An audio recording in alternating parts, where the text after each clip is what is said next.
I probably shouldn't even be in the seat. Yes, you should. There are so many other better privacy advocates than me.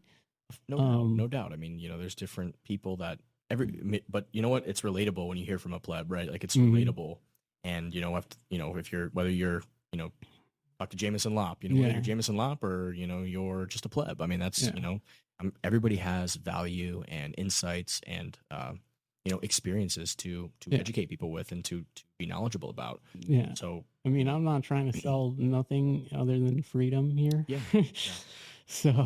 So let me just ask you this question then. Like, what practical advice do you have, right? Like, not everyone's going to be as skilled or as private with their OPSEC as you, but like, what are like some of the most basic practical things you can offer? Like, are there any specific tools, habits, mentalities, that have helped you the most?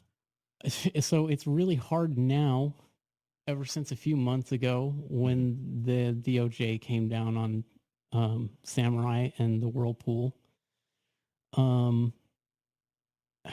I'll be honest with you, I haven't made a Bitcoin transaction at all ever since that happened. Oh man, can I go ADD here? Because we were talking about overstock, actually. Go for it, man. That was my first Bitcoin transaction. Really? Was to overstock? Wow, that's fascinating. I bought a rug. So Patrick Byrne was a floor rug of, he wanted to accept Bitcoin as payment. It's like the most expensive rug that I like. Well, actually, I don't own it anymore because it got so. I just had to throw it away.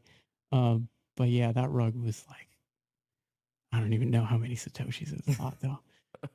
But that was my first experience, like just holding the phone and being like, here's the QR code and scan it. That's just how this works now. It's not like I punch in my name and my credit card number and everything. The company gets all your personal information and I was just like, your credit card and then it gets stolen. This is freaking awesome, dude. So, I don't know. With privacy moving forward here, I would say the hardest thing about privacy is to start with how to acquire, because the KYC AML stuff. Oh God, we could spend an hour talking just about that. I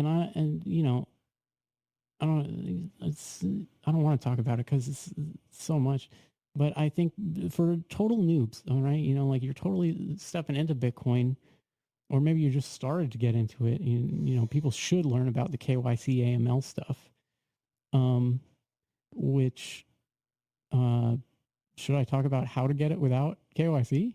Well, yeah. I mean, if you have a suggestion, I mean, so other than you do talk a lot about separating UTXO management, separating different holdings. So that's what I try to teach people. It's like, hey, like if you buy this on Coinbase, like it's okay to accumulate. You can buy Bitcoin there and like accumulate it, etc. Send it to your ledger, but like that is linked KYC AML to you. I guess so. When you buy from the exchange, I mean, it's like permanently attached to you. So the only way out of the KYC AML is to just sell it, and then you have to go back into it, and without the KYC. And the avenues to do that are like slim to none, especially if you're trying to get it in bulk.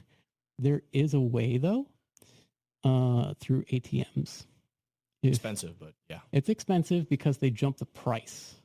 And it's nuts. I think they do like a 35% ish markup or something. It's like 20, but yeah, it's significant. I mean, there's a fee and it's very significant. Let me put it to you this way. I went, like another month when it was sitting around 69 and I went to the, Athena. It was Athena, ATM. Before that, I was using CoinFlip. And the way that you buy no KYC is they limit you to right now to up to $2,000 maximum. And you still need a phone number.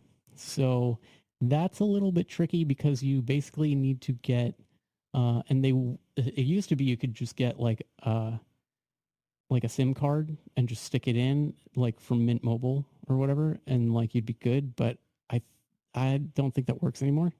You have to like have a legit number that's tied to like one of the big three kind of thing, like T-Mobile or AT&T. I think you can there's different, you can through some websites get phone numbers. Yeah. I think it's text verified. So you can like spend your Bitcoin to get like a private number to send the SMS to your phone, so that way you can use the ATM to get the coin. And the way you do that in mass is you just keep getting phone numbers and have a big stack next to you. And I know that, see, this is what was funny was I was actually at Bitcoin conference the other year or whatever in Miami, and I had a big stack on me, and I went up to the, I forget which, I think it was CoinFlip, and I had like 4 phones on me because they were saying how, oh, there's no fees. And when you buy it from here at the conference, and I was like, oh shit, stacking time. So I took all my devices, and I took a huge wad, and I stood next to their ATM.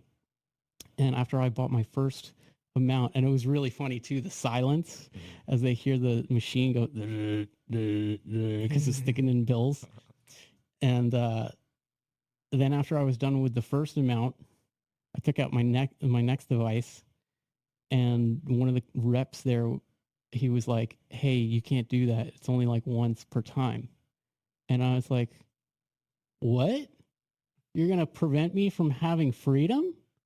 You're not going to let me use money to get real money? I can't, isn't that the antithesis of what this shit is about? I can't actually use my money? And they just shut up. They did.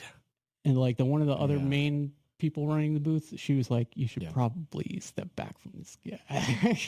And I just kept doing it. And then they gave me a hat, and I was like, thanks so much. Peace. And I'm never using your stupid fucking ATM ever again, because I'm not supporting you guys. You know, I feel bad for them because, you know, they're like required by law to do that. And if they don't, they can be arrested and attacked by the state, essentially. It's like something that you can't prevent. Yeah. How are you going to prevent that? It's like a stupid law. It's like they make these laws that are stupid, but it's like people are still. I mean, KYC AML is probably the stupidest thing that's ever happened. I literally got you know, and that's the problem with the state and government. I mean, they just keep and Elon and Doge and Vivek have been like just railing on this. It's like the laws never go away. They just keep stacking dumb shit and like making dumb, stupid laws over and over. And it's like, at some point, it just gets so ridiculous and Orwellian. KYC AML is like one of the worst possible things for people. Yeah. Like, it doesn't work. Like, you don't catch, like, like look what you just described. Like, you can do it if you're, like, it just doesn't stop anybody. Yeah. Like, the evidence is like, I think they catch 1% of the criminals that go. That you know who loves it? 99%. The criminals. The criminals love it. Because they're the ones that are getting the database full of everybody's info. And that's exactly, like, I just got a letter the other day. It's sitting on my desk. It's like, sorry, sir, you know, your social security number, yours, you know, this information, that, like, everything's been leaked in a giant database hack. It's like, this has got to be challenged at some point. This is so unconstitutional to have government requiring companies to collect these treasure troves of data on people that they have no business having any of that data, and they don't take care of it. And then, you know, who is accountable when grandma gets her, you know, her social security number stolen, gets scammed out of hundreds of thousands of dollars? I mean, you're not stopping the criminals. They're all getting through anyway. Yeah. All you're doing is putting a massive burden on the average person, the average citizen who's going around their business, you know, trying to be free, just trying to live a good life. Yeah. I mean, it's just about taxes, I think, at the end of the day. But it's not even taxes. I mean, it just creates this regulatory monster burden on, you know, all these small businesses and different business operations, and puts everybody's information at risk. And it actually makes the world a worse place because now you've got, you know, hundreds of thousands, millions of people's information sitting on these black marketplaces, just being constantly sold, bought, and people getting scammed left and right. I mean, it's really a terrible, terrible policy.